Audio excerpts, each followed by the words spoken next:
राज्यभरामध्ये सुरू असलेल्या दुबार मतदारांच्या नावांवरून घोळ सुरू आहे। राज्यातल्या विरोधी पक्षांनी एकत्र येत मोर्चा देखील काढला। मात्र आता सत्ताधारी पक्षाकडून देखील दुबार मतदारांच्या याद्या समोर आणल्या गेलेल्या आहेत। नाशिकमध्ये असलेल्या शिंदेंच्या शिवसेनेतील काही पदाधिकाऱ्यांनी नाशिक जिल्ह्यातल्या जे 15 विधानसभा मतदारसंघ आहे त्या 15 विधानसभा मतदारसंघांचा ज्या वेळेला अभ्यास केला त्यावेळेला या शिवसैनिकांना काही दुबार नावं आढळून आले। माझ्या हातामध्ये आता ह्या 2 मतदारसंघांच्या याद्या आहे। ही जी पहिली यादी आपण दृश्यांमध्ये बघतोय ती आहे नाशिक पश्चिम विधानसभा मतदारसंघाची आणि त्या ठिकाणी असलेले हे राकेश लक्ष्मण जाधव नावाचे जे ग्रहस्थ आहे, वय त्यांचं 36 आहे आणि त्यांचा या ठिकाणी नंबर जो आहे तो देखील 537 आहे। हे त्यांचं नाव नाशिक पश्चिम विधानसभा मतदारसंघात देखील आपल्याला पाहायला मिळते। तर दुसरीकडे याच राकेश लक्ष्मण जाधव यांचं नाव जे आहे ते बागलाण विधानसभा मतदारसंघामध्ये देखील आपल्याला पाहायला मिळतं। ते देखील आपण या ठिकाणी स्क्रीनवर बघू शकतो। राकेश लक्ष्मण जाधव, वडिलांचं नाव देखील अगदी सेम आहे लक्ष्मण जाधव। घर क्रमांक देखील या ठिकाणी देण्यात आलेला आहे 409। मात्र या ठिकाणी वय जे आहे ते 40 करण्यात आलेलं आहे बागलाण मतदारसंघामध्ये। तर नाशिक पश्चिम मतदारसंघामध्ये त्यांचं वय जे आहे ते 36 करण्यात आलेलं आहे आणि या ठिकाणी घर क्रमांक नाही आहे। अशा पद्धतीनं हे एक नाव जे आपण प्रातिनिधिक स्वरूपामध्ये पाहिलं, असे जवळपास 3 लाखाहून अधिक लोक जे आहे त्यांचे नावं नाशिक जिल्ह्यातल्या वेगवेगळ्या मतदारसंघांमध्ये दुबार पद्धतीनं नोंदवण्यात आलेले आहे। हे नावं कशा पद्धतीने आयडेंटिफाय करण्यात आले, कशा पद्धतीने त्याचा शोध लावण्यात आला हे आपण या पदाधिकाऱ्यांना विचारूया। कशा पद्धतीने या सगळ्या दुबार नावांचा शोध लागला आणि काय नेमकं समोर येताना आपल्याला पाहायला मिळतंय? ज्यावेळेस नाशिक महानगरपालिकेची निवडणूक लागणार ह्या अनुषंगाने सर्व पदाधिकारी प्रभागनिहाय मतदारांची तपासणी करत होते, याद्यांची पडताळणी करत असताना आम्हाला ही बरीचशी नावं साम्य आढळून आली। काही याद्यांमध्ये एकाच पानावर तेच नाव 2 वेळेस आहे। काही याद्यांमध्ये एका यादीतलं नाव दुसऱ्या यादीत आहे, दुसऱ्या यादीतलं नाव आहे। मग आम्ही विधानसभा निहाय तपासणी केली तर त्या ठिकाणी नाशिक पश्चिम विधानसभेमधले काही यादी भाग क्रमांकातली नावं ही बागलाण विधानसभा मतदारसंघात सारखीच नावं सारखीच फोटो आढळून आले। म्हणून आम्ही याच्यावर खोलावर अभ्यास करून पूर्ण 15 विधानसभेचा यात अभ्यास केला असता तर आम्हाला ही 2,98,000 ही मतदार सारख्या नावाची आढळून आलेली आहे।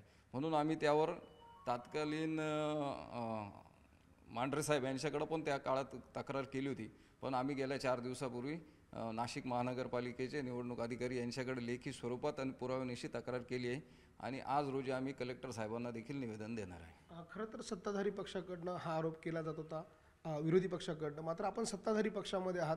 सत्ताधारी पक्षाची ही गोष्ट निदर्शनास आल्यानंतर आपण याबाबत वरिष्ठांना कळवलंय का हे सगळं? आम्ही आज कलेक्टर साहेबांना निवेदन दिल्यानंतरून लगेचच माननीय एकनाथजी शिंदे साहेब यांना याबाबत पुराव्यासह निवेदन देणार आहोत। नाशिक जिल्ह्यामध्ये किती हा साधारण आकडा असू शकतो किंवा किती वाढण्याची शक्यता आहे? एकूण जो मतदारांचा आकडा आहे जिल्ह्यातला तो किती आहे आणि दुबार आकडा किती दिसतोय? नाही, साधारणतः आम्ही जो अभ्यास केला आहे तो विधानसभा मतदारसंघाप्रमाणे केला आहे। म्हणजे आता ह्या नाशिक पश्चिममध्ये 86,000 मतदार हे दुबार आहेत। नंतर मी नाशिक मध्यमध्ये 58,000 मतदार डबल आहेत। नंतर नाशिक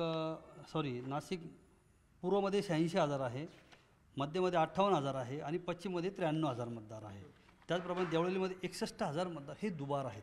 म्हणजे हे दुबार एवढे असतील तर मूळ मतदार हा बाजूला झालो आणि मतदानाचा हक्क त्याला तो मिळत नाही। लोकशाहीला घातक असं हे कार्य झालेलं आहे आणि हे काम होत असताना हे कार्य शासनाच्या BLOच्या मार्फतच होतं। म्हणजे याच्यामध्ये जे कर्मचारी आहे हे याच्या सदोष म्हणजे त्यांच्याकडनं झालेली दोष आहे हा त्यांच्यावर अंकुश ठेवण्याकरता आणि लोकशाहीला वाचवण्याकरता आम्ही हे काम करत आहोत। आम्ही जरी सत्तेमध्ये असलो तरी जे कार्य लोकशाहीला घातक आहे त्याच्याविरोधात आम्ही बोलणारच आणि संविधानात्मक ही बाब आहे आणि जगामध्ये सर्वात मोठी लोकशाही ही भारताची समजली जाते आणि तिला हे घातक असेल तर नक्कीच आम्ही त्या विरोधात बोलू। नक्की बोलणार। तुम्हाला काय वाटतं, काय कारवाई झाली पाहिजे? नावं कमी झाली पाहिजे। आपण बघतोय नाशिकमधले हे शिंदेंच्या शिवसेनेचे सगळे पदाधिकारी आहे, त्यांच्या हातात असलेली ही आकडेवारी अत्यंत धक्कादायक आहे। एका विधानसभा मतदारसंघामध्ये 86,000 मतदारांची जर नावं ही दुबार असेल तर निवडणूक आयोगाच्या या सगळ्या कारभाराबाबत काय बोलावं असा प्रश्न निर्माण होतो। कारण एका मतदारसंघात 58,000, एका मतदारसंघात 76,000 आणि एका मतदारसंघात आपल्याला दृश्यांमध्ये पाहायला मिळते जवळपास 70,000 ते 75,000 इतक्या नावं जे आहे ते दुबार असल्याचं पाहायला मिळतं. त्यामुळे निवडणूक आयोग या सगळ्या प्रकरणामध्ये काय भूमिका घेतं हे बघणं महत्त्वाचं आहे. मात्र ज्या पद्धतीनं विरोधी पक्षातले लोक एकत्र येऊन मोर्चा काढताय, दुबार नावांच्या बाबत आक्षेप घेत आहे, रस्त्यावरती उतरत आहे, मात्र आता सत्ताधारी पक्षाच्याच लोकांकडनं हा आक्षेप जो आहे तो घेतला गेलेला आहे. आणि त्यामुळे आता आपल्याला ही जी परिस्थिती पाहायला मिळते त्यानुसार या सगळ्यावरती नेमकं शासन काय कारवाई करणार, विशेषतः निवडणूक आयोग याबाबत काय भूमिका घेणार हे बघणं महत्त्वाचं असणार आहे. लक्ष्मण घाटोळ, न्यूज 18 लोकमत, नाशिक.